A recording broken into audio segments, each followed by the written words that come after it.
Good morning and welcome, everybody. My name is Asal Rad. I am a non-resident fellow at Arab Center, Washington, D.C., and thank you for joining us today for our webinar titled The Future of U.S.-Iran Engagement, Domestic Unrest, Regional Tensions, and Prospect for Diplomacy. I am very happy to be joined by our esteemed guests to unpack a lot about the various aspects of this topic that we want to be able to discuss today. Just to provide some context, of course, we have the fact that talks are ongoing, literally today, right now. There is talks ongoing between the United States and Iran, of course, indirectly through mediators. Those talks are confusing to follow because we don't know entirely if they're about the nuclear file. We know that they're about the nuclear file, but there are other aspects of the negotiations that have been obscure to understand because of different messaging that we've received from the reports from the Trump administration. What is the central policy? What is are we just talking about the nuclear file? Are we also talking about ballistic missiles? Are we also talking about regional actors? All of these are the components that have been discussed, and of course, we'll get into more detail during our discussion. Of course, the backdrop to this, the major backdrop, is the fact that we have the largest buildup of U.S. military assets in the region since the invasion of Iraq in 2003, and also a very distinct mirroring of rhetoric and discourse that we heard around the invasion of Iraq leading up to the March invasion back in 2003. So not incredibly subtle overlap in those areas as well. Keep in mind that the last rounds of these types of talks that took place were in June of 2025, before there was an Israeli attack on Iran, which was supported by the United States. And of course, the United States also carried out strikes on Iran at that time. So we're in a very tense situation in terms of the prospects for diplomacy, even though there's some discussion that there might be a breakthrough in some kind of a deal. At the same time, we're probably at the highest level of tensions that we've seen between these two sides. On a regional scale, there's fear that those tensions will spill over and have effects that affect the other states in the region, not just the Arab Gulf states, but also states like Turkey, for instance, that are very concerned about spillover effects.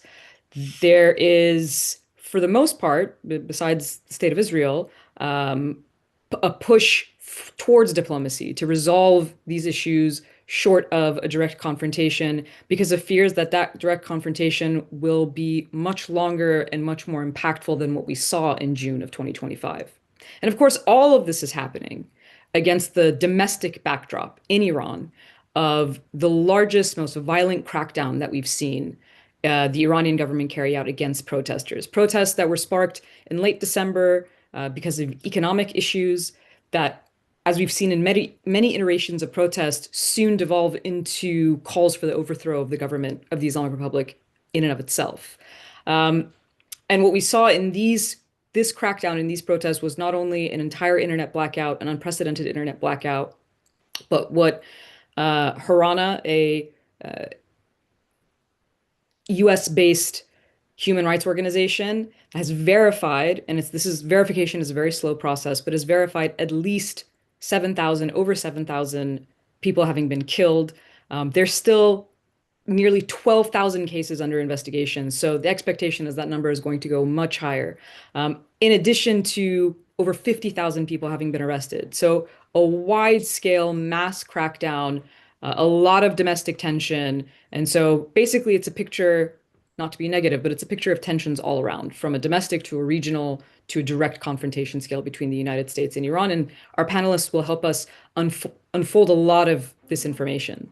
So, of course, I'm very happy to have our panelists join us today. They'll each have an opportunity to speak, and we'll follow their individual conversations with a Q&A from the audience. A quick note to the audience members: you don't need to wait until the Q&A portion to submit your questions to our speakers. You can send in questions at any time using the Q&A feature in Zoom or by email to events@arabcenterdc.org. As I'm just going to briefly introduce our speakers. We have today Negar Mortazavi, who is an Iranian American journalist and political analyst and editor and host of the Iran podcast. Banaf Shekenush, international geopolitical consultant and author, and an affiliate faculty at the University of Notre Dame. Christian Coates Ulrichsen, who is a non-resident senior fellow at Arab Center, Washington, D.C., and a Baker Institute Fellow for the Middle East at Rice University, and Barbara Slavin, Distinguished Fellow at Stimson Center and Lecturer in International Affairs at George Washington University. Welcome, all of you, and thank you for being with us today. Um, as a quick reminder, you can submit your questions again on the Zoom Q&A. So I will hand it over to our first panelist, Nero Mortazavi. Thank you so much. Thank you, Asal, the Arab Center team for hosting this very timely conversation. And it's great to see everyone here, my co-panelist. It's an honor. I will try to just give a very quick overview of domestic scene in Iran post-protest, the crackdown that Asal you mentioned. And also, of course, all of that is tied to what's happening in Geneva right now. So where we stand right now is sort of a post crackdown, even post mourning period of, as you said, the deadliest, most violent crackdown of protests in, I would say, the recent history of the Islamic Republic. In December, protests started with an economic spark. This happened in the heart of the Iranian economy, in the heart of Tehran Bazaar, with a shift in a government policy, an economic policy, essentially a change in a subsidy that the government was providing to merchants that affected a certain class of merchants in the bazaar, but then also led to the devaluation of the currency. This goes in a backdrop of high inflation and just a very declining state of the economy. So the protest started in the bazaar. We would see initial images were literally in the halls of the Tehran Bazaar. And initially they were peaceful, and the government reaction to the protest was also interesting. It wasn't the usual iron fist crackdown that we had witnessed in the past mass protests, at least a few rounds before that. And we heard from the moderate President Pezeshkian suggesting that, and his government, that they want to listen to the grievances of the protesters, to meet with the leaders of the protest, and make economic adjustments. They made economic promises, etc., etc. Then I would say the second phase of the protests happened when we started hearing calls for protests from the outside. The exiled Prince Reza Pahlavi called for people to take to the streets on the first week of January, essentially calling this the final battle, giving sort of this perception that the regime is on the verge of collapse. Iranians need to take to the street, implying a sense of safety and security, that if you come to the street, there will be forces that will protect you. This also comes right after President Trump posted a tweet saying the US is locked and loaded if Iran kills any protesters. And just generally speaking to people on the ground, there was this false sense of safety. That if we go on the street, we're not going to be met with a deadly crackdown. And this was also, of course, a continuation of how the government was dealing with trying to damper the protests and sort of take a more moderate approach.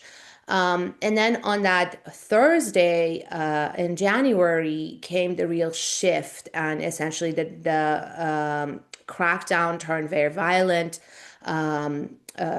deadly, and within a course of just 2 days, thousands were killed across many cities and towns in Iran. As you said, Harana, the US-based human rights organization, which, it's a very difficult task to try to document a situation where you don't really have that kind of official presence on the ground. The Iranian government doesn't allow media access. There are no fact-finding missions allowed access. International, independent institutions don't have that kind of access. So it's a very painstaking task that these human rights organizations are trying to do from the outside. But anyways, The government has itself published over 3,000 names of people who were killed, including a high number of security forces. Also, I think this is notable that in this round of protests, we also saw the highest number of deaths in the security forces, which just suggests generally a very violent and essentially unprecedented environment that we had not seen. For example, during the 2022 Women Life Freedom movement, that was a very social. It did turn political, but at the core of it was a feminist and very social uprising with women leading, girls leading, and the scenes and the environment was just very different. Although the crackdown was severe by the government, but just the nature of that protest was very different. This time around, I would compare these protests of this year, December and January, most closely to 2019, to November 2019. That was also the spark was an economic issue, a hike in gas prices, an overnight hike in gas prices by the government that just led to mass protests and riots and turned very violent and also met an iron fist crackdown by the government. And essentially, as one analyst put it, an uprising of angry young men. And so now we're sort of in a post crackdown environment. The protesters, of course, killed, and the rest are back home, but the grievances have not really been addressed. At the core of this, of course, is the deteriorating state of the economy, which very much is tied to the issue of sanctions and foreign policy. And that's where I'll be discussing what's happening in the nuclear talks, also how it's related.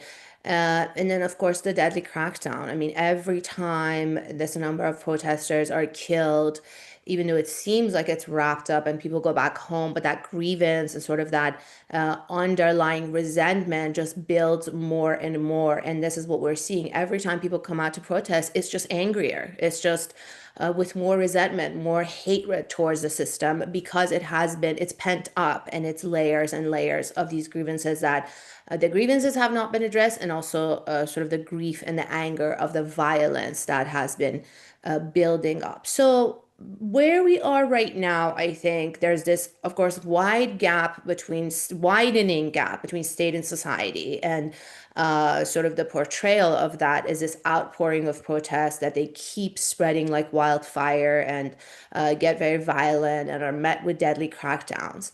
And also, and the path forward for the Islamic Republic, both domestic and foreign, which on this issue is very related. So, for example, for women life freedom, at the core of it was the issue of not just hijab, but lifestyle, the lifestyle, sabk zindagi, as Iranians talk about it, how women and men can appear in public, sometimes even in private, because the state pokes its nose in people's private lives, in parties and houses, in how people conduct their way of living, their style of living, how they appear in public, what you wear, what the color, the shape, the model, the how women and men interact, essentially a kind of pressure that has been put on particularly women and younger generation, that women life freedom uprising was just saying enough to this dictating a certain way of lifestyle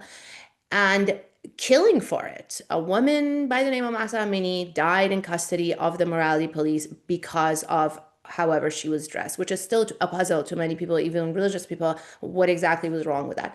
And that was what I'm trying to make a point here is that was more of a domestic issue within the borders of Iran, within the Islamic Republic. And it was something that the state, and now we see essentially I would say that movement succeeded, or that revolution, that cultural revolution won, because if you look at how the Iranian society and Iranian public is portrayed now compared to before 2000, September 2022, it's revolutionary. The genie is out of the bottle. You don't see the change in how women dress and behave in public is just so dramatic. It's a kind of change that would take years to come.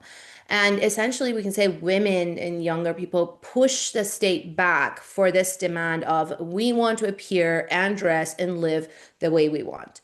When it comes to the economy in this issue of these protests in 2019, this is not something that the Islamic Republic can resolve or essentially backtrack only on its own domestically. This is very much tied to their foreign policy, to their regional presence, and essentially the issue of sanctions. Broad, very severe economic sanctions have been imposed on every industry in Iran that has led to this state of economy that we're seeing, that the majority of Iranians are unhappy with, and it's just not working for them. It is combined with mass corruption in various levels, low, middle, high levels of the society and the system, mismanagement of resources and all of that. But at the core of it, essentially, of this issue of economic sanctions, that I think the Islamic Republic has to decide, and they have understood that this is a problem, because if you look at election campaigns for president, other elections, every discussion and conversation again comes down to sanctions, how sanctions are hurting us and how to get them removed. So I think the realization and the acknowledgement for the Islamic Republic that the state of the economy is not working for the majority and that it has to change, and this comes through sanctions relief, that has clicked. But how to deliver that, how to actually get out of this economic and financial isolation and siege. It's essentially an economic war or an economic siege that the U.S. has imposed now with Europe, the UN after the snapback sanctions. I'm sure other colleagues will talk about this stuff. I think this comes again to the core of that decision making. Are you going to continue this animosity, fair or unfair? I mean, I'm a critic of US sanctions, and I think there's absolutely nothing fair about putting pressure on a society, on the average Iranian middle class, working class, for the sake of pressuring the state to change its policy, which actually hasn't happened, and that policy change hasn't been delivered. But I think that's the decision making, sort of the fork in the road of a shift in foreign policy, a shift in regional presence that can deliver this kind of sanctions relief and a better economy for the Iranian public. And that can impact this widening gap between the state and the society. Because yes, it's political, yes, it's social, cultural, even environmental. But I think at the core of it is also the economy. Life is not working for average Iranian, for middle class, for working class, whatever is left of the middle class. Iran did have a vibrant middle class, which also was sort of the engine for the democracy movement, for better governance and all of that. And that middle class has been shrinking and really been pushed into poverty and just losing sort of that engine also for change and for that path toward democracy. So I think that's the fork in the road for the state, and then also for the society. Just to make a final point, I think for part of the Iranian society, this regime is just not going to work. I mean, you see, as you also mentioned, the slogans are very radical, very political, no matter what the spark of the protest is, economic, social, cultural. People start directing the core of the regime, the very top of the system, and they just say, this is not working for us. We don't want this. Now, does that translate into, for example, people wanting help from Donald Trump? Does that translate into people wanting help from the Israeli government? Not necessarily, and definitely not for many Iranians. But do they want fundamental change within their own system, within their own country, in the system, in the way the country is being governed? Yes, absolutely. And I think that's essentially the fork in the road for the Islamic Republic. And then also, I'm curious to hear what's being discussed about the negotiations, but I can tie this issue more to that moving forward. Thank you. Thank you for giving us a sort of picture of the domestic of what's going on inside. And maybe Banafsheh, you can take us again, focused on Iran, looking at foreign policy and their nuclear program. Well, thank you to the Arab Center for hosting today's event and for inviting me. I've been asked to talk about the evolution of Iranian foreign policy and its nuclear policy. As we know from 1979, since the Islamic Revolution, the elements of its foreign policy have been steady. They include countering U.S. hegemonism, Israel's regional dominance, and exporting the Islamic Revolution. Meanwhile, a defensive foreign policy is highlighted in the revolution's constitution, which also enables a measured offensive defense. Because the region takes its own initiatives to sidestep and engage with both Israel and Iran and the United States, while military options remain on the table against Iran, Iran's Supreme Leader Ali Khamenei has recently underscored the need for a smart, strong foreign policy that avoids adventurism even when adversaries resort to measures to contain Iran. This means calculated slow moves are preferable for Iran, and its defense and offense steps moving forward, and as we have seen lately, will unfold step by step, rationally, without negotiating on fundamental national interests that would lead to regime overthrow. This will entail also a multifaceted defense, even if a nuclear deal is made, because this does not mean the threat to Iran's government and regime leaves. And the Supreme Leader has, to that end, also highlighted that he will never surrender or submit, because that would mean also surrendering Iran under the Islamic system. It will also mean abandoning the Shia networks that the revolution has carefully cultivated since 1979 globally, and that it will not happen, as well as the important strategic corridors that Iran has recently built with Russia and China and with its neighbors. In Iran's foreign policy, negotiating becomes an extension of its power projection, therefore, moving forward. The more, in other words, it is able to project power along the networks and corridors that it has built and to retain them and to demonstrate them to the United States through measured steps, the longer it will hold on to its status and presence in the region and in Iran. Now, in the case of its nuclear program, negotiating is impacted by the US and Trump administration's desire to reshape a new regional architecture of sorts, and the Iranian willingness to spare no effort to neutralize US sanctions, international sanctions, and protect its nuclear program while negotiating only elements of it by adopting a sort of a new mercantilist approach of making deals around the program. There's nothing new here. If we recall the second Bush administration, Iran pretty much put on the table very similar proposals as now. The only difference, of course, is that Iran is adopting a mercantilist approach, wanting to make economic deals with the Trump administration, mindful that the Trump administration has been open to these deals in Venezuela as well. But we have to see how realistic that is.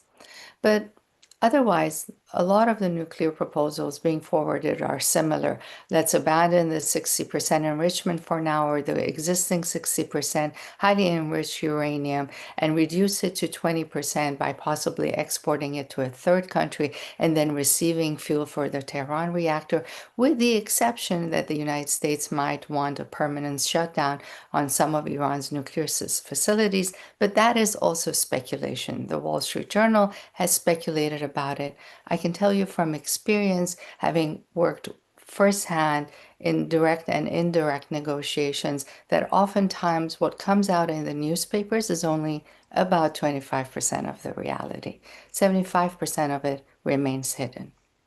So understanding these variables is very important. And finally, one final variable is that the US is seeking a permanent deal while Iran is seeking a deal that is either as good as the nuclear deal made in 2015 or something along lines that allows it to maintain an international framework to continue negotiating with the United States. So understanding these variables makes things actually pretty simple. I don't think we're looking at a complicated landscape at all. Because A, President Trump cannot fully reshape the regional architecture on his own terms, which Iran knows. And Iran is not completely able to neutralize sanctions or US measures. Even if the sanctions were entirely lifted, you might be interested to know, it will take Iran another at least 15 years, according to estimations made by local economists, to find itself back on its feet to the point where it was before the sanctions arrived. Iran's inflation rates currently stand around 67%, according to official figures. So foreign policy and talks with Iran will, moving forward and currently, turn into a trial of how best Tehran can test Washington's pressure tools, including sanctions, military threats, etc., and by now building codependent security paradigms with the United States regionally and even economically. So that even if there's no deal, or even if a deal is made, the conversation shifts toward more concrete and complex material aspects of security. And this is what Iran is aiming for. This is a key point because the nuclear deal of 2015 moved the nuclear program into a securitized domain because it lacked a treaty framework, although it tried to sell itself as a sort of an arms deal. And moving forward, security deals will remain, by and large, as they have historically, fluid spheres of operation. And this also enables further negotiations for Iran, which enables it to buy time, which is exactly what it needs. And as I said, this has been tried time and again, 23 years now since the first nuclear talks began. And that's also important to remember. So what will dominate the talks and what will decide how they move forward and in whose favor is the extent to which each actor is able to show rationality. The actor that shows more rationality will be able to sustain its narrative. And Iran thinks that it has some rational choices to make moving forward. So I think there is no need to speculate about a regional or a world war coming up if Iran and the United States go and fight each other. Iran has been expecting since the June war of 2025 another military conflict, and it has made it very clear that after that second military conflict transpires, the dust will settle. What that means, God knows. But between basically every regional and global actor will manage what transpires as an immediate security threat because we're now looking at a security domain, and it will not try to engage unless a massive and decisive US military coalition shapes. So US maximalist demands and Iran's counter proposals will be a sort of a way of life for us. The issue is not just about war, but more so about risk management, managed conflict, targeted and controlled negotiations so that certain red lines are not crossed as far as Iran is concerned or the United States is concerned. Even if the war expands, there will be technicalities that will have to be managed to prevent it from being a high-risk conflict and not a heavy price for America as well as far as Iran is concerned for itself. That said, the nuclear negotiations have already entered, as I've said, since a book I published on the topic in 2022, have entered into a Hobbesian space. It's become a securitized issue that does not readily render itself to a clear treaty framework, as no arms control frameworks have to date sufficiently enough. And therefore, Iran's nuclear program and its foreign policy will remain fluid and designed to justify both programs and perpetuate both based on terms that are acceptable to regime stability in Iran. And all I can say to conclude is that this will also finally entail a balance of interest approach by all players concerned, not just Iran, Israel, and the United States, but also the entire region in which Iran rests and sits. And the more complex the tensions get, the more likely they will lead to balancing interests and calculating costs combined with a series of trials and errors that result from President Trump's, you know, deadlines that he talks about regarding Iran and Iran's counter responses, leading to a highly volatile, of course, region and possibly a global economy. So that said, thank you very much. Thank you for that overview. We'll turn to Christian now to give us another aspect of the topic from today, which is regional dynamics. Great. Well, thank you very much for chairing and also for having me on the panel. I agree completely with Banafsheh that the issue in the Gulf, Arab Gulf states especially, is one of risk management. The Gulf states have been extremely active in trying to ensure there is no escalation like we saw last year, a sense in the Gulf that any new escalation would potentially be worse in terms of retaliation. It may or may not be the case, but that's very much the perception.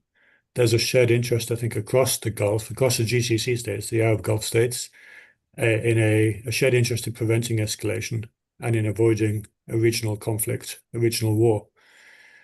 We've obviously seen the talks taking place today in Geneva, very much facilitated, if not mediated, by Oman. And we see Oman, as of last year, but also this year as well, going beyond its normal approach, which we saw in 2012, 2013, which was much more of a facilitation approach in the sense that when Oman facilitated the initial dialogue between US and Iranian officials in Oman in 2012-13, it was very much making the talks happen and then getting out of the room and letting the negotiators get on with it. And this time around, and also last year, we saw the Omanis much more actively involved in trying to shape proposals and trying to become a very much a kind of classical mediator in the sense that they never used to try to do.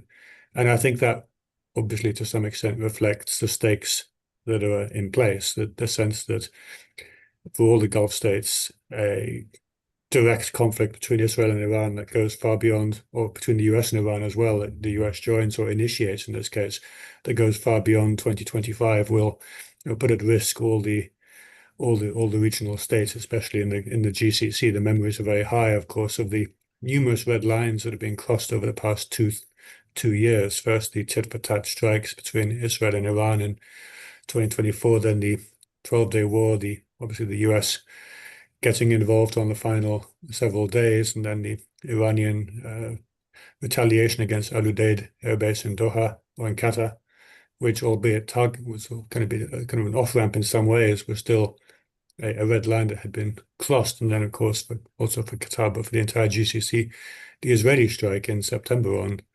Qatar, which was extraordinary in so many ways. One member of CENTCOM effectively striking another within miles of CENTCOM's forward headquarters, and doing so in a way that, unlike the Iranian strike in June, was not telegraphed in advance. It was completely without warning, and it wasn't at a military base in the middle of not in an urban area. It was in a packed residential neighborhood in the middle of the afternoon rush hour. So from the Gulf states' point of view, they've been directly exposed to the overspill of, or being the direct exposed to the conflict. And there's a sense that any future conflict could be far worse, especially were it to be perceived by elements in Tehran, for example, that the regime's survival is at stake, and should they decide to retaliate in ways that exceed last year, which would involve potentially attacking targets in Arab Gulf states, which are maybe seen as soft targets or direct US targets through bases, facilities, forces, etc. So that's the concern that the Gulf states have. Obviously, we've seen the Omanis taking the lead as they did last year. The issue of trust is clearly something that has to be addressed head on, because last year we had, I think, 5 rounds of dialogue, then followed by the 12-day war and by, of course, the US getting involved. So the fact that we're now into the third meeting, first one was in Muscat, the third have been outside Oman, is at least a sign of ongoing dialogue. I think the Omanis and other GCC actors are still trying to make sense of the US position, as I think everybody is, but especially maybe a sense of mixed messaging where maybe the White House says something about being open to a deal, the State Department and Marco Rubio continuing to insist no enrichment, and kind of sounds quite different. And our fact is that obviously the negotiators in Geneva, Jared Kushner, Steve Witkoff as well. There's a sense in the Gulf that or at least in Oman, perhaps that they're open to some sort of transactional approach, that deal-based approach. So that could be something that they could be receptive to. That said, it's still a lot of uncertainty that they're trying to manage. And I think especially in terms of the de-risking approach that we've seen, especially from Saudi Arabia over the last 3, 4 years, where the Saudi leadership is really trying to focus laser-like on economic development, on salvaging what remains of the giga projects after they've been scaled back, but arguably scaled back to prioritize scarce resources on issues and projects that make the most economic and commercial sense. There's a sense that all that will be put at risk by a renewed conflict. So there's no desire in GCC states to be in that position. Qatar is about to come on stream later this year with the first of its massive three-phased expansion of the liquefaction capacity at the North Field. The North Field, of course, is the gas field that is the engine of Qatar's economic growth and global emergence over the past 25 years, is a field that straddles the Qatari-Iranian border, South Pars field in Iran. Obviously, there's no desire in Qatar to be exposed to any direct conflict. Clearly, they were last summer. The UAE, again, we've seen the UAE also active in recent weeks in meeting with Iranian officials, despite the fact that historically they've been more hawkish, and also have the relationship with Israel that is much closer, obviously through the Abraham Accords, but also through defense and security ties as well.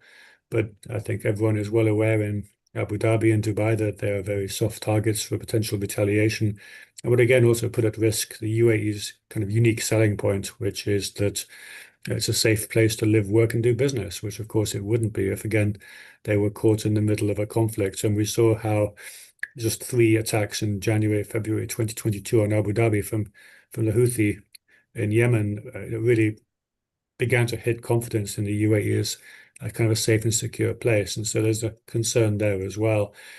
What is interesting as well, I think, is that obviously in the Arab Gulf states, we've seen a rift between Saudi Arabia and the UAE really over the last 2 months become quite pronounced.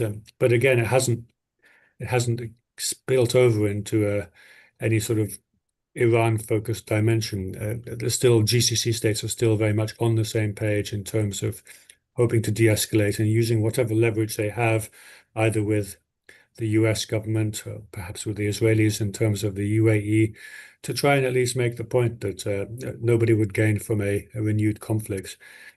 One of the issues the Gulf states obviously have in terms of the US is that they have made pledges of investments totaling into the trillions of dollars, both into the US economy, this sort of America First approach that the Trump administration is receptive to during Trump's visit to the Gulf last May.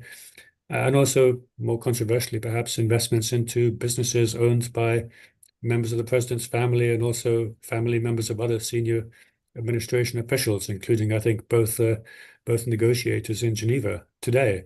And of course, I think from a Gulf states point of view, they'll be trying to impress upon those interlocutors that those investments can only take place if there's regional stability and security. And I was in Oman last May, shortly after the Trump visit to the Gulf, and talking to other people from the other parts of the Gulf as well, Gulf states as well. People thought Trump had finally got it. They thought he had finally realized the opportunities that could come the US way, or even his kind of extended family's way, from stability, from a prosperous and stable region. That's why I think that sense of shock when the 12-day war began just a couple of weeks later was so palpable. So that's, I think, the concern that the Gulf states face. In terms of Israel, I think there's a concern, and Saudi rhetoric on Israel has really hardened over the past year, first with Gaza, but also with the 12-day war. You see the Saudis talking, or Saudi commentators often talking about Israel's actions in the way that they used to talk about Iran. So that's quite a shift as well.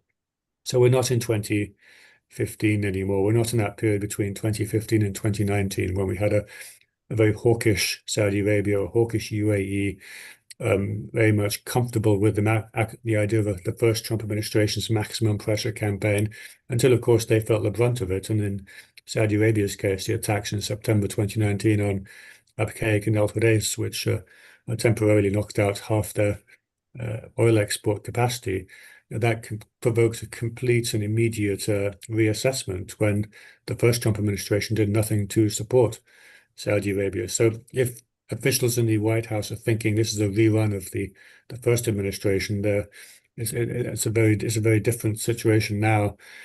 I think that's where we stand with the GCC states. There's no appetite for a new conflict. They're doing whatever they can, leveraging whatever networks and connections they have to try to ensure that an agreement of some sort is in place, because I think they will be the first to potentially be in the firing line should that not take place.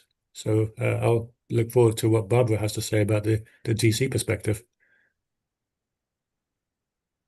Thank you. Thank you for that overview as well. And right before handing it to Barbara, which I will do in just 10 seconds, I just want to do a quick reminder that you can still submit questions for the panelists through the Zoom Q&A function and by email events@arabcenterdc.org. And with that, Barbara, please go ahead with our final thoughts for this round of discussion. All right. Thank you very much for having me, and it's a pleasure to see everyone on this panel. I have high regard for all of you.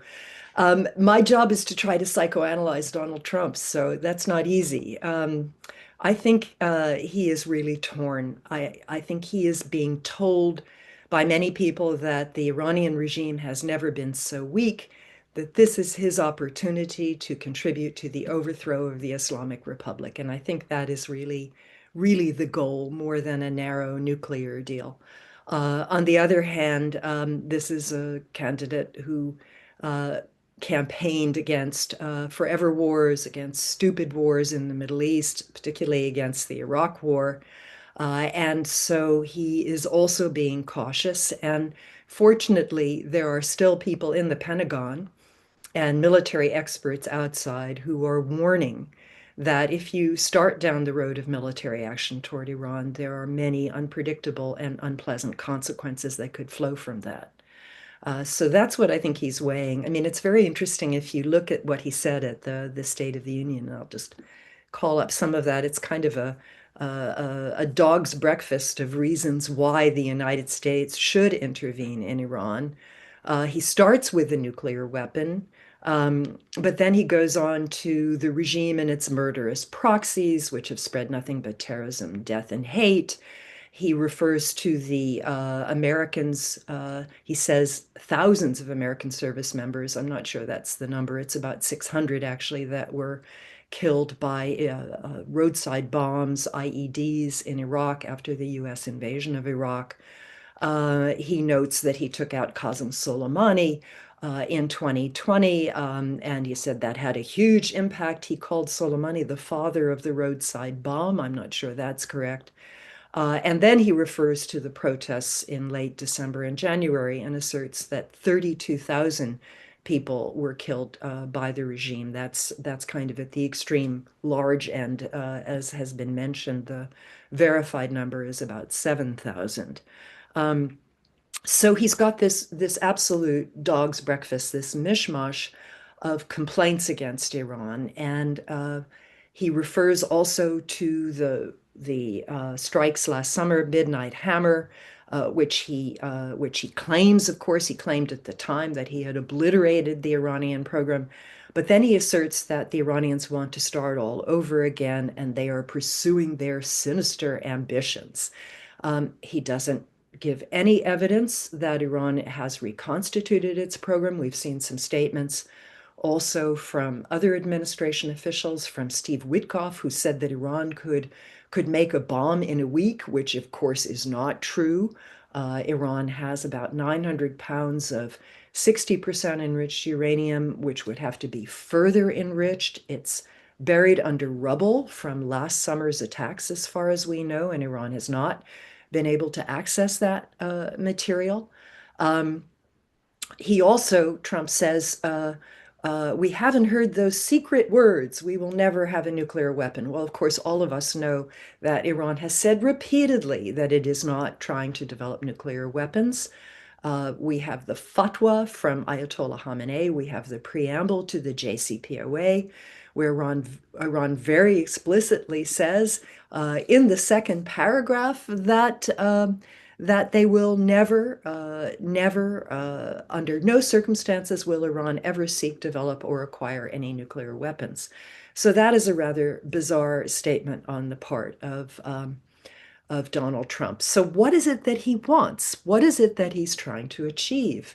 It is really hard for us to say at this point. Is he just looking to further degrade the nuclear program that he already claims to have obliterated? Does he want to go after ballistic missiles? We had a comment by Marco Rubio, I believe yesterday, saying that Iran wanted to acquire ICBMs.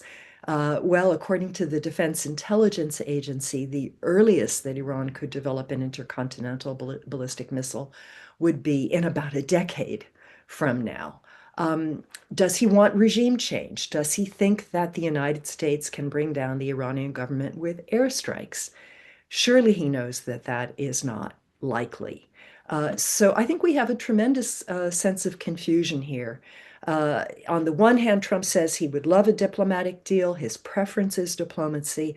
On the other hand, as has been pointed out, we have the biggest military buildup in the Middle East since the Iraq War. We have no coalition of the willing. A number of the Arab Gulf states have said they will not allow their territory to be used for strikes on Iran, precisely as Christian pointed out, because they're afraid that then they would bear the brunt of any retaliation. To my understanding, the only countries that would be supporting this are Israel and Jordan, where we have a lot of forces that are massed. And even the Israelis are not 100% behind this. If you read between the lines, you see a lot of concern on the part of Israelis that they would face enormous retaliation. And remember, the Israelis lost about 30 people last June. A number of Iranian missiles got through the defenses. We've seen a number of articles about a lack of interceptors, that we don't have enough because many of them were used in June, many of them have been provided to the Ukrainians, and the US is not really in a position to deal with the possible blowback. So I would say that we have strategic confusion in Washington, a lot of ambivalence, and this is not just among Democrats. There are some that would support any strikes on Iran because they see it as a threat and as a perennial threat to the United States. But we have many Democrats who would oppose this. And I think also in the Republican Party, a lot of unease about going down this path. We are in midterm election season in the United States. The emphasis is supposed to be on the domestic economy. If the US strikes Iran, we know that the price of oil will go up, at least for a while. And that, of course, will have an impact on things like gasoline prices in the United States. Trump bragged about low gasoline prices in his State of the Union. He distorted them and said they were lower than they actually are. But we know they would pop up, inflation would increase, and that cannot possibly help the prospects of the Republican Party in the midterm elections. I think there is still a possibility for some sort of framework agreement coming out of these Geneva talks that would then require a lot of detailed work by staff. That would probably be the best outcome. But we do have this vast collection of military assets in the region, and we know that Donald Trump loves to use his military. So I don't think we can rule out the prospect of some kind of strikes and happening fairly soon. So I'm sorry if I haven't clarified matters, but we are quite confused here in Washington about what it is the government intends to do and what it thinks it's going to accomplish.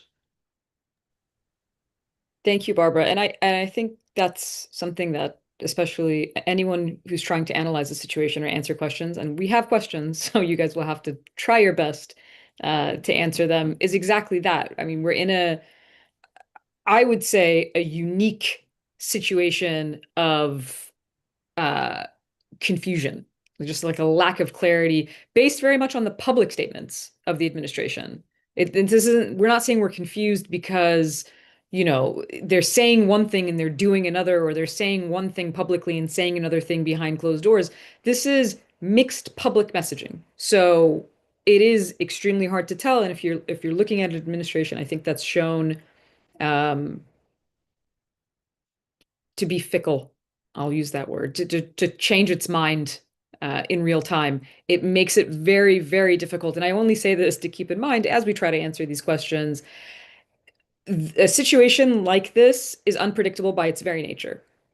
If you had the most predictable actors in power, it would still be unpredictable because we don't know the consequences. These are all calculations, right? States are calculating if we do this, this will be the impact, but we don't know that. And that's why very often the reason proponents of diplomacy tend towards leaning in that direction is because once you get to a kinetic situation, it makes it very difficult to predict what the consequences of that will be. Now, on top of that, we have a situation where you have people in power who don't necessarily have the same political ideologies backing their positions, and those positions can be fluid and change. So keep all of that in mind as we try to answer some of these questions. Thank you to our panelists for their remarks. We have several questions. You guys can keep sending them in.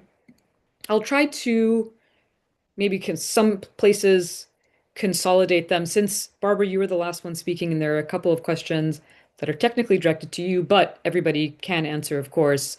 I'll have you start. Is I'm gonna paraphrase and say there is an aspect, is we know that Trump doesn't want a war. This is the way that the question is framed. We know that Trump doesn't want a war. Uh, but do you think he'll do it to please Israel? What is the Israel factor playing into the decision making, essentially, I think is the core of the question.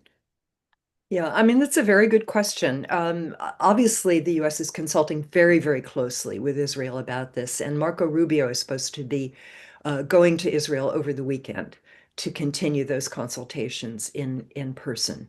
I mean, I think the Israelis would love to have an opportunity to hit Iranian missile sites, to remove missile launchers, to go after as much of the missile production facilities as they can find.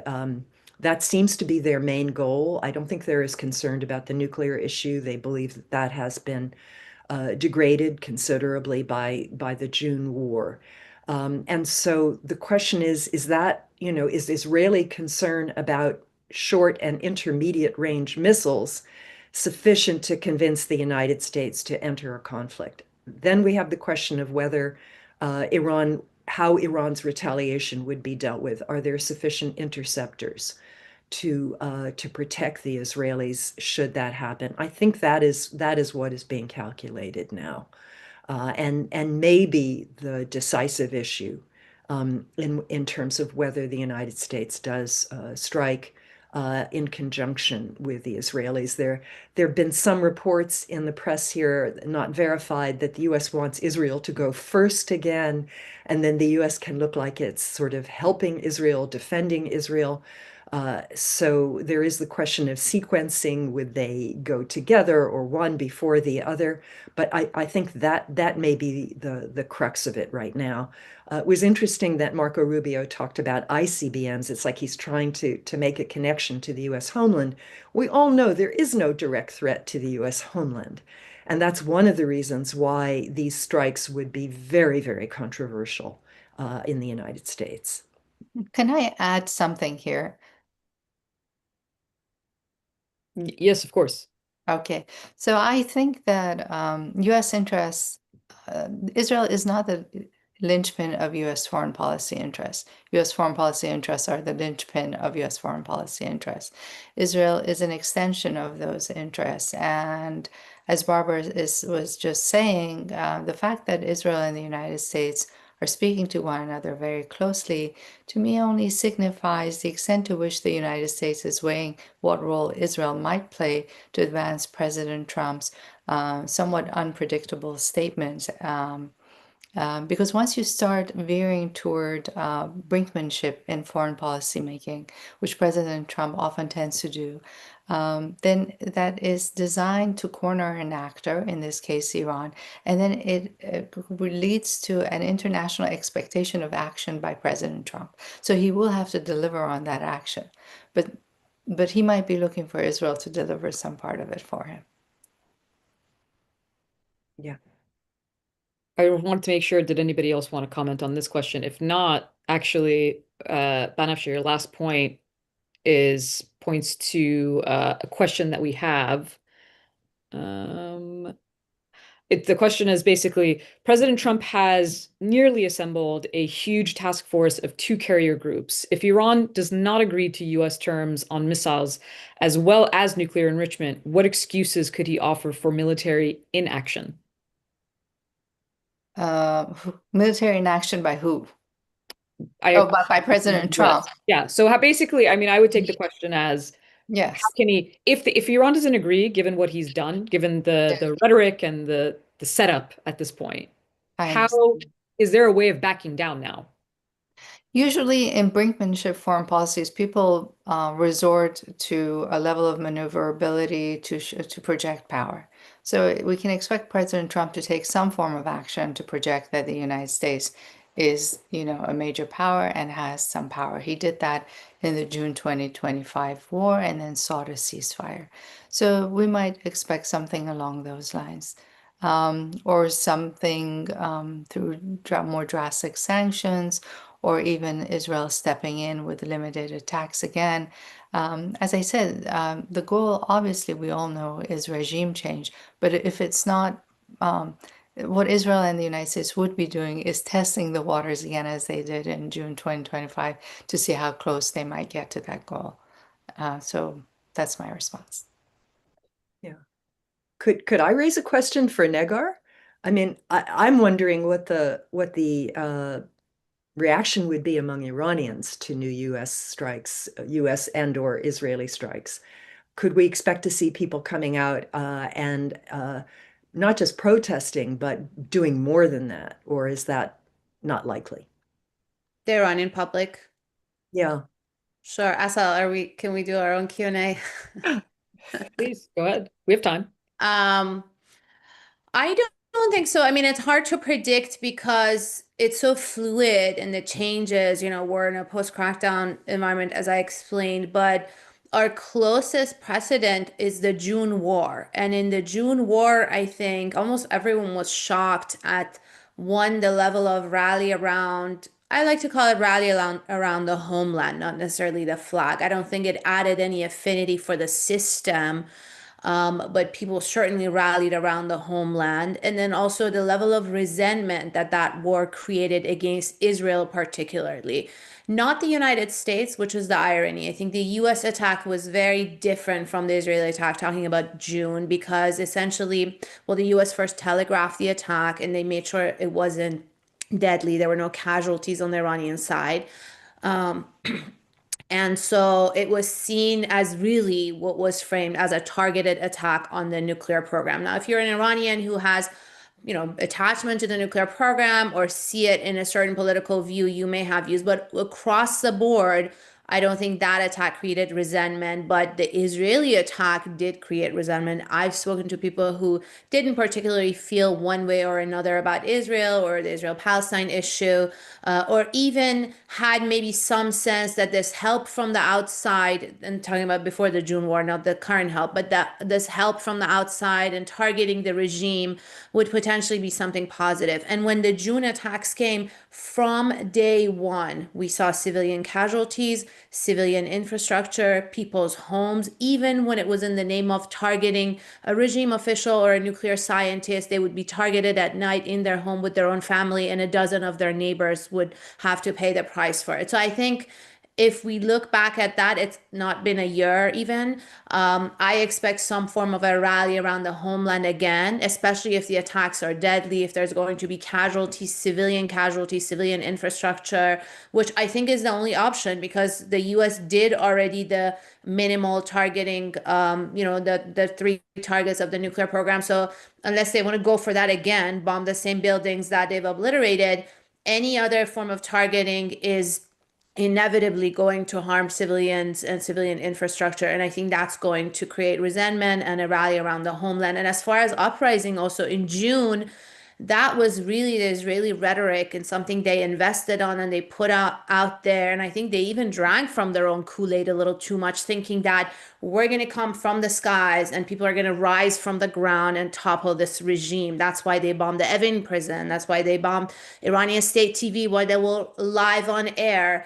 And none of that happened. We didn't even see one protest. We didn't see one single uprising because that's just the natural effect. When your homes are being bombed, when the road is being bombed, when civilian infrastructure is attacked, what you do is you try to get to safety and really rally with your neighbors and essentially your compatriots. So I think it's very unlikely. Although what we did see, I'll just add one final point. What we did see in the December and January protests was also infiltration. So there's very clear outside elements. And by outside, I don't mean necessarily coming from outside Iran's borders, but being, sort of directed or coordinated, armed and coordinated elements, small. I'm not talking about all the protests. There are also millions of Iranians protesting with legitimate grievances, but we did see those elements. And I think the sort of calculation is that if there's protest again, we activate these elements and then bring some form of a violent and then deadly uprising. But I doubt that that's going to be recreated under war circumstances. And I think it's going to look more similar than what we saw in June. So can I just add one thing as well? I think if because the question was about inaction and if there isn't a if there isn't a strike, and I think in that aspect, Trump will want to claim a victory that he had got Iran to climb down. And in his mind, he will want some sort of temporary statement, agreement, or deal, which I suspect is maybe one of the things that the Omani mediators are trying to pass out. What would be acceptable to both sides?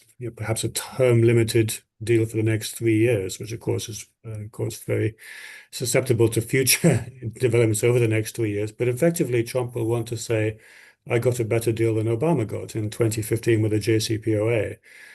And I mean, if you look at the first Trump administration, he acted immediately to dismantle Obama's chief domestic policy issue, which was the Affordable Care Act. He failed, and Obama's chief foreign policy achievement, which was the JCPOA. And I think he's driven by a desire to outdo Obama, at least rhetorically, if not necessarily in all the detail, because any deal wouldn't go anywhere close to the staggering amount of detail that went into the JCPOA. But at least in trying to give Trump an off-ramp to say, I got a better deal in in rhetoric than Obama did, that's something maybe that could be the subject of negotiation, or at least subject of exploration over this meeting and any potential future meetings as well.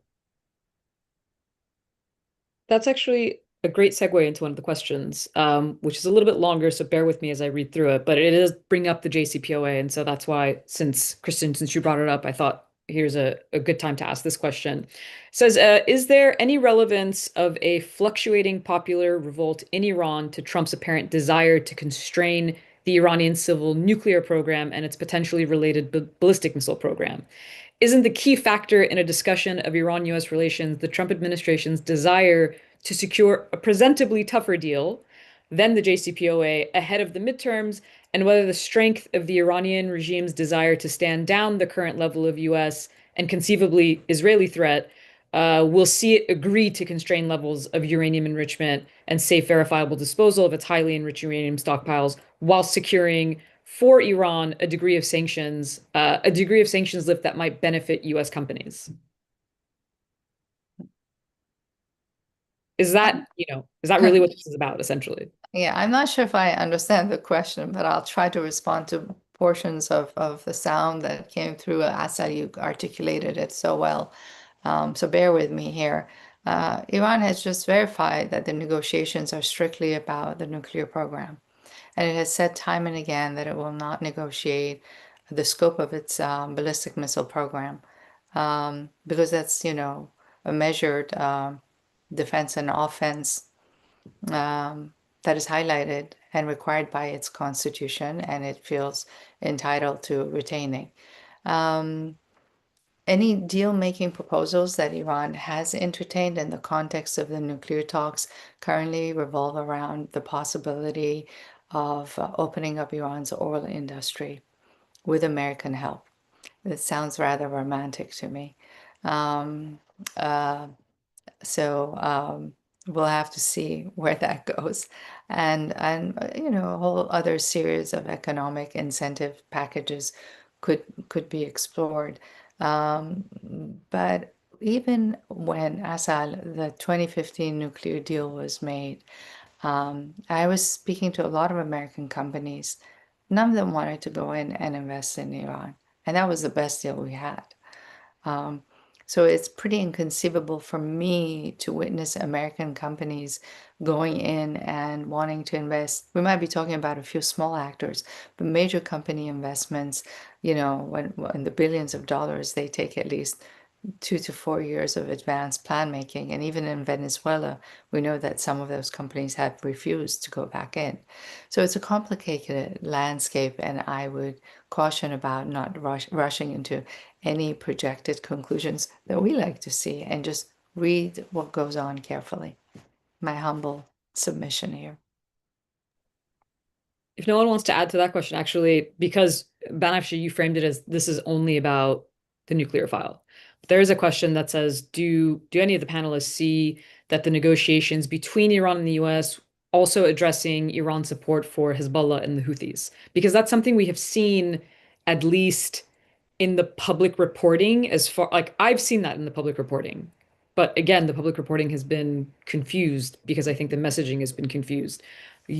Your take is that, Banafsheh, at least your take is that this is just about the nuclear file. Does anybody else have any thoughts on this question? I Asal, it's can not my take. It's what the Iranian government came out, Iranian government spokesperson, foreign ministry for spokesperson said today. No, no, no, Just to thank you for clarifying. I didn't mean to say it's your, but more so because there are conflicting reports, at least on the Iranian side, that's the case. So if that's the case, does that, that's what's been said on the US side. How would anybody else address that question? I can just add a little bit, and I also want to add a little to what Christian said earlier. Yes, my understanding and also hearing from sources is that it was somewhat pre-agreed that this will only be about the nuclear issue and it will only be a nuclear deal, and that was the conditions that the Iranian would even show up to negotiations.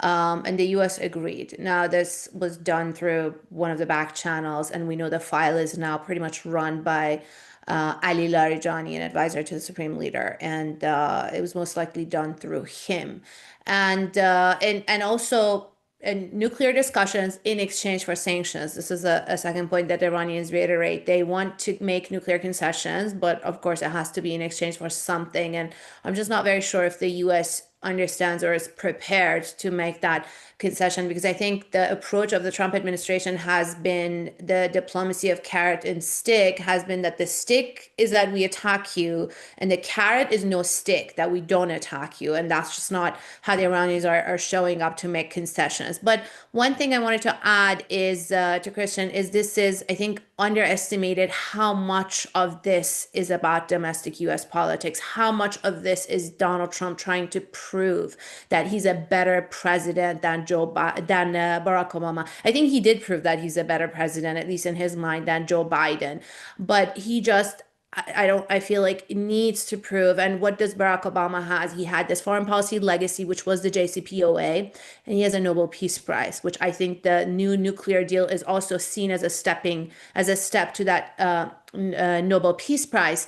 And I think the dilemma here is that if you want to make a nuclear deal with Iran, there aren't too many versions. It's still the same nuclear program, and it's inevitably going to look like JCPOA. So to look at dramatically better a JCPOA plus that doesn't look like anything Barack Obama did is impossible. And I think that's slowly, Donald Trump is slowly, and the administration is slowly coming to terms with that. If the missiles are off the table, if the proxies are off the table, if other issues are not going to be, and if it's only going to be a nuclear deal, it is very much going to look like the JCPOA. So it can be a JCPOA plus, And I think that's what the Iranians understood, that they have to publicly signal, sort of give this dignity to Donald Trump, that we are delivering something that's better than the JCPOA. The Iranian foreign minister just recently said that on a US interview. And we're going to deliver it fast. I think they also understand that the attention span here in Washington is very small. You know, this has to be done very quickly. You can't do 2 years of intense negotiations like the Obama administration did. So we're going to deliver it fast and better than the JCPOA. And I think, just to add to the point about the rhetoric before, I think the administration is still using that war rhetoric, of course, as a threat. I mean, it can't be a bluff. It's a threat that if you need to, you have to make good on. So it has to look very, very real. But then I see a sort of a double side to that. I'm curious what Barbara thinks about this, is that they're also trying to hype the threat to then, when they accept a deal, say, look, this is what we have removed. They were about to make these missiles that can hit the United States. We stopped them. They were about to do this and that. They were about to restart a program. We obliterated, and we stopped that. And also saying that you never want nuclear weapons, exactly as Barbara you mentioned. There's a fatwa on that, and Iranians have said it time and time again. They continue to say it. They said it this week. But I think that doesn't matter. This is between Donald Trump and his supporters. It's a parallel reality that we don't live in, that we don't speak at, and that's being communicated. They said something to me that they didn't say before. So I think, I don't know, I'm seeing the glass half full. I know it's half empty, half full, but I'm also trying to read the positive between the lines, the positive that comes from this. Yeah, if I can add something, one of the other details I've seen is that I think Witkoff said that they want to deal with no sunset. So Iran will promise in perpetuity X. And Iran has already said it's never going to develop nuclear weapons, right? So, I mean, the question is, you know, how do you provide the guarantees sufficient for a very skeptical Washington audience that Iran really can never develop nuclear weapons? But, you know, for Iran, you know, the JCPOA was what, 15 years? So Iran can say this is in perpetuity, right? As if anybody can predict, you know, going out a year from now, let alone forever. No, I can see how they could craft language that Trump would be able to say was superior to the JCPOA. You know, the problem is that there are a lot of skeptics. There are a lot of hawks in DC. There are a lot of neocons still who see this as the best opportunity to get rid of the Iranian regime. And as I mentioned, I think this is how Trump is torn, because if after 47 years the Islamic Republic falls on his watch, now that would be something for the history books. So he has to decide whether US strikes, Israeli strikes, could actually bring that about, or whether there is the possibility of something he could tout as a superior agreement to what Obama got.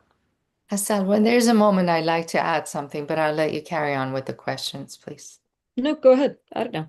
All right, well, two things. Iran has said it doesn't want nuclear weapons. The fatwa is a half-baked fatwa, with all due respect, because to everyone, including whoever made it, but it says Iran will not. It never eliminated the idea that Iran will learn the know-how to build nuclear weapons. So you'd have to ask yourself, why do you want to learn the know-how to build nuclear weapons if you don't want to have nuclear weapons? And so basically, while Iran understands that its security is not guaranteed through nuclear weapons, because it always likes to say, well, it never guaranteed the Soviet Union's, you know, basically the Soviet Union collapsed despite having nuclear weapons. So who's to say? But the models are different. We're looking at an entirely different model of statesmanship in Iran versus the Soviet Union. And while Iran does understand that the deployment of nuclear weapons is not a full guarantee of its security, there's no rational way of dismissing as a limited nuclear weaponization capability with multiple other usages. And I really think it's important for us not to dismiss that. The second thing that I want to say is that all of the groups that are known as proxies, and which Asal asked whether they would be negotiated about, for example, the Houthis in Yemen, Hezbollah in Lebanon, Hamas, etc. There are two very important things that we must remember. These are homegrown groups. Before Iran came about, they existed before the Islamic Revolution. Hamas existed. The Houthis have had a long history in Yemeni politics since the 50s and 60s. And the Shias in Hezbollah were actually, they're the ones that the Iranian revolutionaries went to learn how to become revolutionaries. So it's kind of a farce to say that, Iran created them. No, it's not accurate historically. Um, Iran actually enjoys allowing them to have their independent agencies because as far as Tehran is concerned, the more the merrier, right? If it wanted to dominate all of them, it would have to carry a much bigger burden and heavier cost. Um, that would be empire building on a scale that Iran's economy cannot sustain. So they all have their own agencies. And in fact, Hezbollah came out a few days ago and said, even if Iran is attacked, we will not get involved in anything because these agents need to sustain their own power bases. And they don't want Israel attacking them, diminishing their capabilities further as they are trying to recoup after the June war.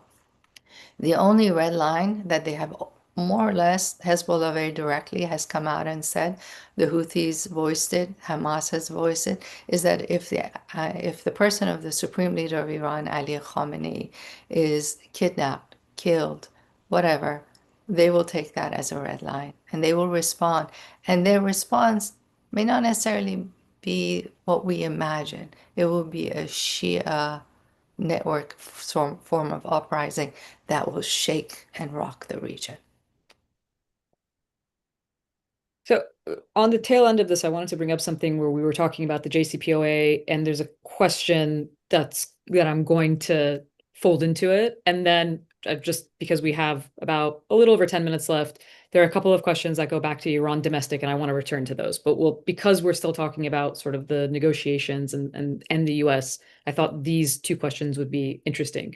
The question that we have is how can Trump sell this war to his MAGA base, especially if it increases gas prices in this economy, which I think is a very valid question. Again, going back to because we're looking at different perspectives from the US perspective, how does he sell this? Especially because we've seen a lot of pushback from, very key figures within the MAGA movement against a direct confrontation with Iran. And the other thing I wanted to add sort of to this question, because we were talking about, how can he sell a JC? It's really just going to be the JCPOA again, is and you guys can correct me, but I feel like I've heard more about economic incentives this time around than I remember being part of the JCPOA in terms of selling it to a US administration. And we saw Abbas Araghchi, Iran's foreign minister, have an op-ed in the Washington Post. I think it was April of last year, before the June attacks, when they were starting the negotiations about, the $1 trillion opportunity, very much speaking the kind of language that this administration that would appeal to the businessmen side of President Trump. So would that be something that you would consider different, or is that pretty much the same thing anyways, or is that a selling point? And then on the flip side, that's if there's a deal. On the flip side is this question, which is if there is no deal and there is a war, how does Trump sell that to his base?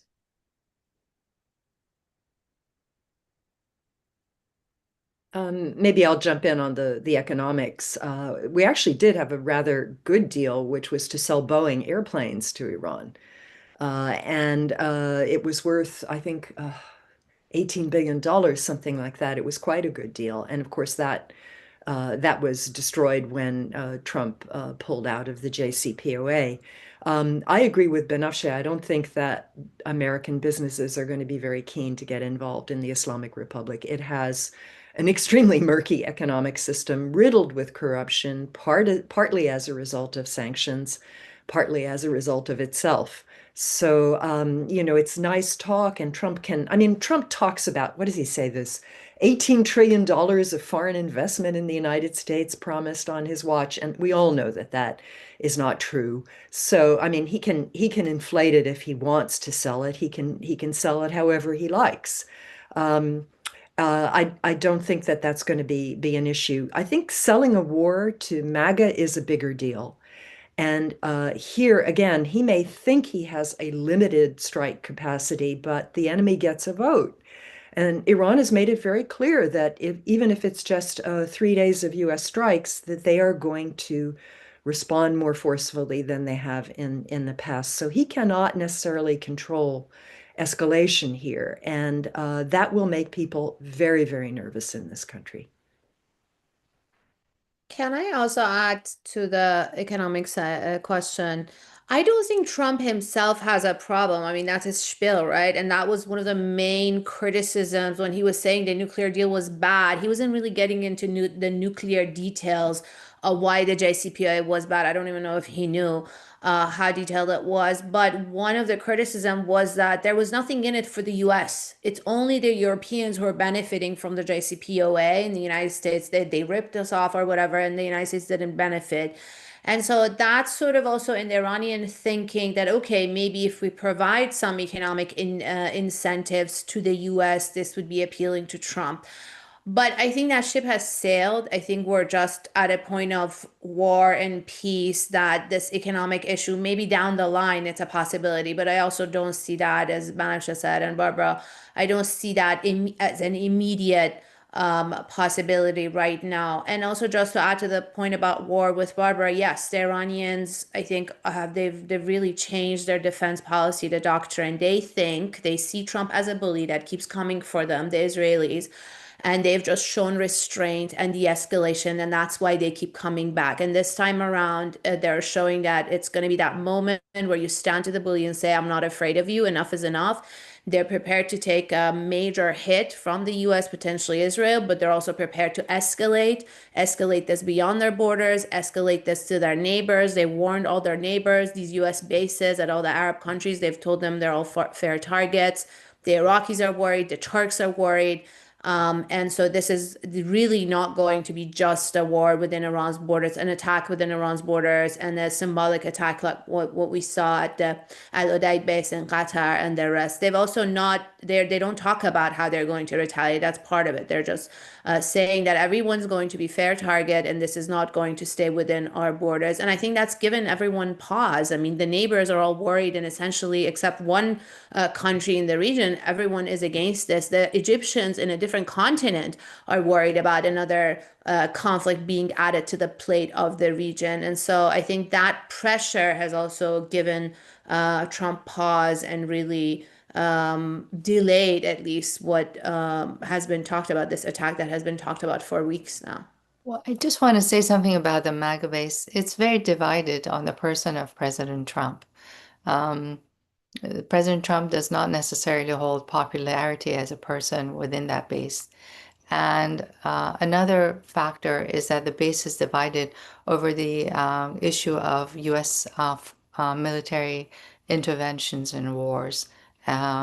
It's extremely divided, and there are some personalities within the base that are very much opposed to further military excursions by the United States, fearing the cost on the U.S. economy.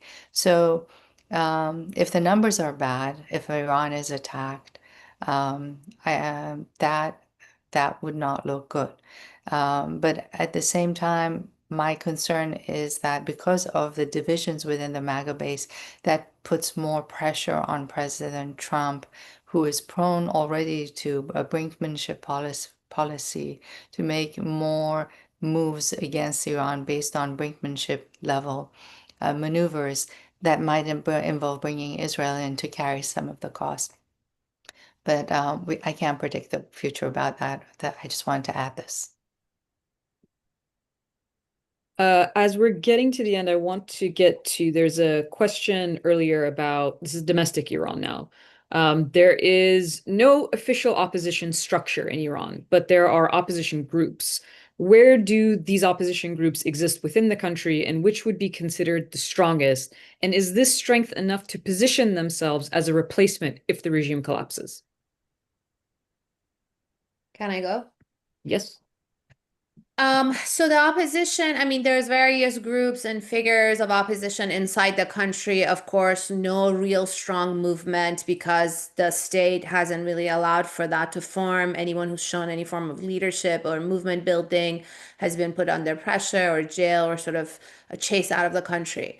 Um, there is a sense or a perception of a strong and united opposition on the outside, which I want to point out that is partly manufactured. It's not really based on fully on reality, and it's essentially promoting the sense of unity around the former Prince Reza Pahlavi. We know from reporting from Israeli media, Citizen Lab, Haaretz, etc., that the Israelis have really invested, and not very secretly. I mean, it's private. They've brought Reza Pahlavi on essentially what looks like state visits to Israel. He's met with the prime minister. He's met with one specific minister, former intelligence minister, who has been running essentially this file and this investment on Reza Pahlavi to manufacture support for him online. The reports that show a big amount of those kind of support in the form of likes and retweets and follows that you see for him online is fake. And also to sort of use the diaspora media infrastructure to perpetuate that image that they've created online, that investment to show that Iranians only have one person they're uniting around as opposition, and there's only one movement. There was just a political report came out this week that is talking about the tactics that his supporters, his close advisors are using in sort of intimidating and scaring everyone into not criticizing him and not really falling outside the line and just rallying around him. I've heard anecdotes from people who go to protests outside Iran in support of the protesters on the ground or in solidarity with those who've been killed and their families. And they're told that if you don't chant for the prince, you can't be part of the protest. Or if you're chanting any criticism, you have to get out. And so I think we're seeing sort of a very authoritarian, if not fascistic, movement forming outside the country with the one goal of either uniting whoever voluntarily is willing to, or forcing everyone else to unite behind this one person who is then presented as what I would say most similar to Ahmad Chalabi, to this figure that is ready to take over if the regime is overthrown with the help of, for example, military help of the United States for the day after. But as far as inside Iran, of course, there are figures, many within the different political space, the moderates, the reformists, the leftists, the radical opposition, inside, outside prison, that each have their own sort of following and thinking and theories of change.